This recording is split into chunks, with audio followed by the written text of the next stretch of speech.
Atlanta continues to own the offensive glass here in the fourth quarter. Great board. You lost. You failed. Loser! I don't even play basketball and I would have made that shot. And even if I didn't make that shot, I'd have did something funny. You know, I'd have did something funny. It was like, hey, let's hold to the Super Cody hand point. With just 35% from three after a couple years in the 40s. Howard misses that one. Ryan Howard or Alicia Gray, I think Ryan Howard, airballs a shot to win the game late. It lands in Angel Reese's lap, and collectively the whole world said, yeah, she ain't making that. Collectively, the whole world said, oh, Angel Reese has it? Oh, and it's a layup? Yeah, she's breaking that. And lo and behold, point blank range to win the game, we get a classic Angel Reese pray up. Angel Reese had every opportunity to take control of this game. Instead, she ended up becoming the punchline. That is not an exaggeration. On the court during the matchup between the Atlanta Dream and the Indiana Fever, that is exactly what happened. And when the final buzzer sounded, Reese was certainly not celebrating a victory. Laughing at Angel Reese after she missed a wide-open layup for the win. Quarter. Great board, just could not convert it. Was pushed under the hoop just enough to not have a great angle. As Caitlin Clark walked past her, smiling on her way to another important victory, Reese stood underneath the basket with her hands on her head. This 95-minute basketball game gives us a complete picture of why this rivalry refuses to disappear. By the following morning, even people who do not normally follow the WNBA were talking about it because the game had so many unexpected turns. Before we continue, could you do me a quick favor?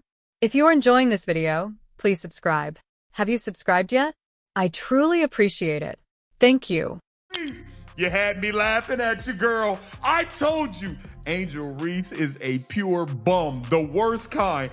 Angel Reese is the type to steal the trash off your curb and try to see if she can go put it in her refrigerator. The girl can't make a layup to save her life. She missed like 7 layups in the first quarter. Meanwhile, me, the GOAT, Caitlin Clark, I'm putting on shows every single night. 26 points, 9 assists. Caitlin Clark and the Indiana Fever humiliate Angel Reese.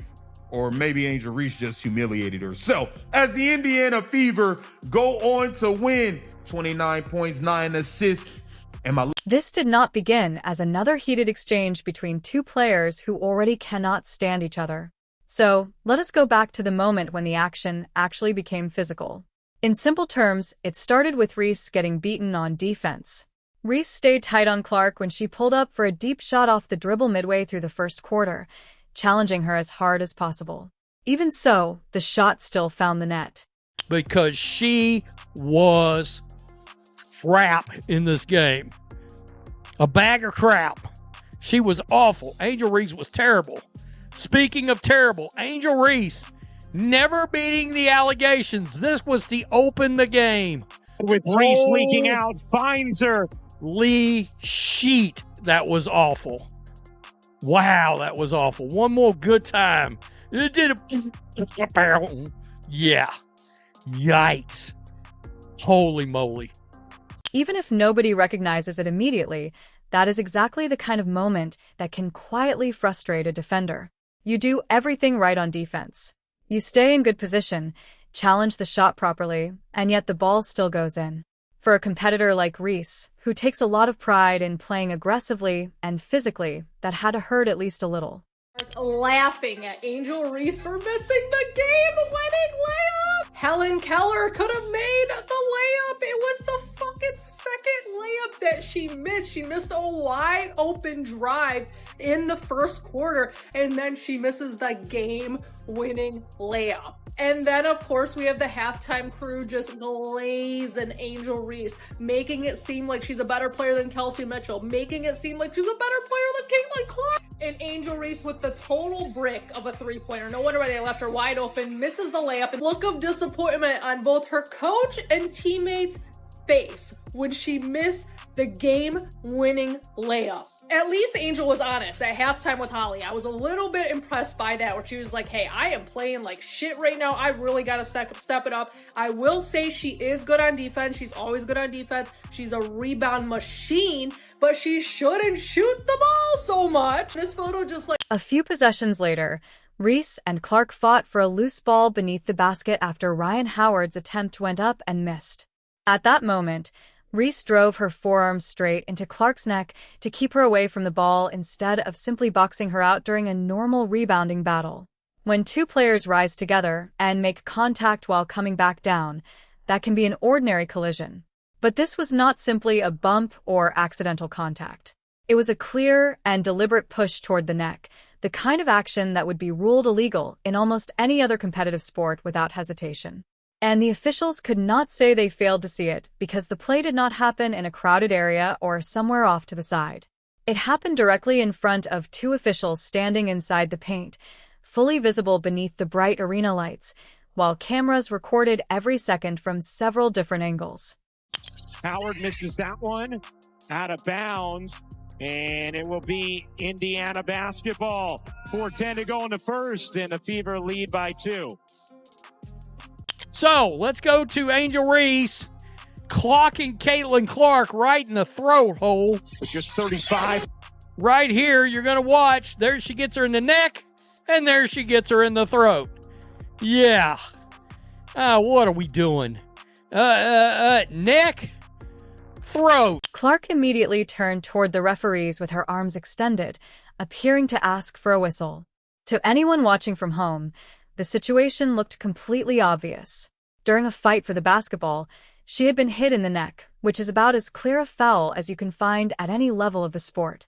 Yet the officials did nothing. Absolutely nothing. There was no whistle and no review. Reese did not even look back to see whether a call might come because she appeared to know she had gotten away with it. She carried on with the same attitude she would have shown after making a routine defensive rebound. She simply turned around and kept playing as though nothing had happened. Then she jogged back up the court. Look at how she hit Caitlin in the neck. Look, watch it. First time, look, second time. Bro, like, what are we doing? And then the refs act like they didn't see it. Like, bro, the refs. The online reaction came almost immediately. Within minutes, videos of the shove were spreading across social media, collecting hundreds of millions of views before halftime. Fans who usually try to stay neutral in this rivalry, and those who insist they only want to watch great basketball without choosing a side, struggled to defend what they had just seen. One fan argued that Reese is not really a rebounder when she has to rely on technique and positioning. Another simply said, when the ball does not bounce in her direction, she is a player who grabs and shoves. Another admirer made an observation that made the moment look even worse, pointing out that Clark had scored directly over Reese's strongest challenge just minutes earlier. Because of that, the shove looked more like a burst of frustration in real time than a failed hustle play. Once again, the pattern fans have come to expect from Reese in this matchup was on display. Whatever her actual motivation was, the move looked forceful, overly physical, and slightly beyond what should be considered a proper basketball play. It's ridiculous, man, and in my opinion, she's the MVP right now. I mean, this performance by her was just insane, and look at this three right away in Angel Reese's face. The switch on Reese will fire. Hey! It's really obvious that... But there is one problem with that kind of gamesmanship. It only matters if it actually changes the outcome of the game. And on this particular night, it did not help Reese at all. She struggled to find an offensive rhythm throughout the rest of the first half, missing several shots in the paint that she normally finishes with little trouble.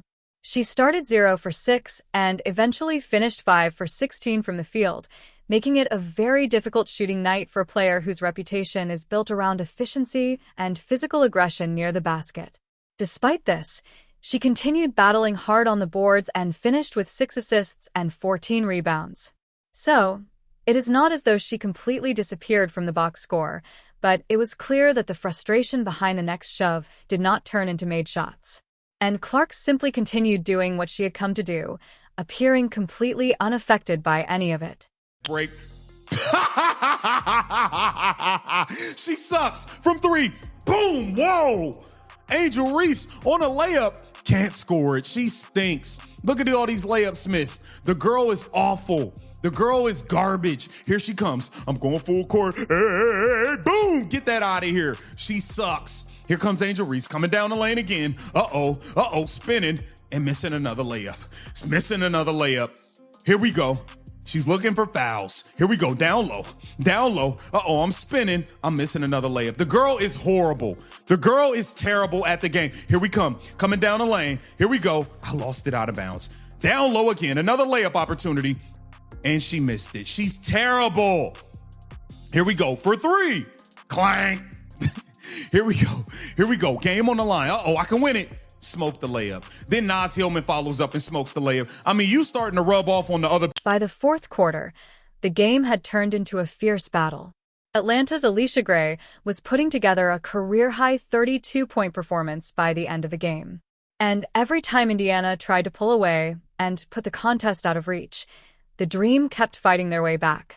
With the score tied at 81 and the clock moving closer to 0, Ryan Howard launched a three-point attempt that missed.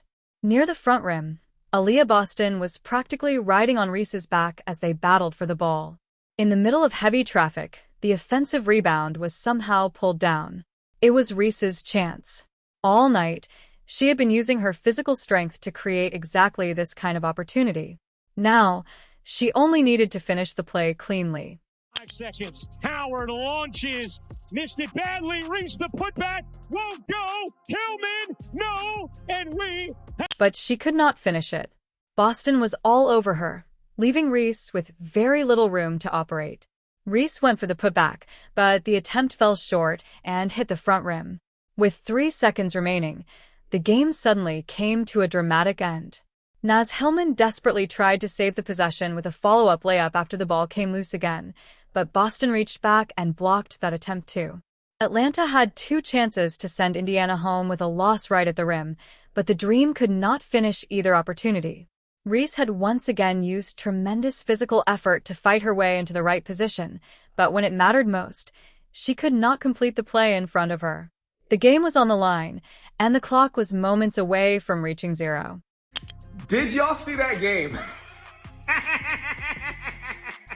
That was the greatest thing I've ever seen in my entire life. Oh, and it couldn't have happened to a nicer individual.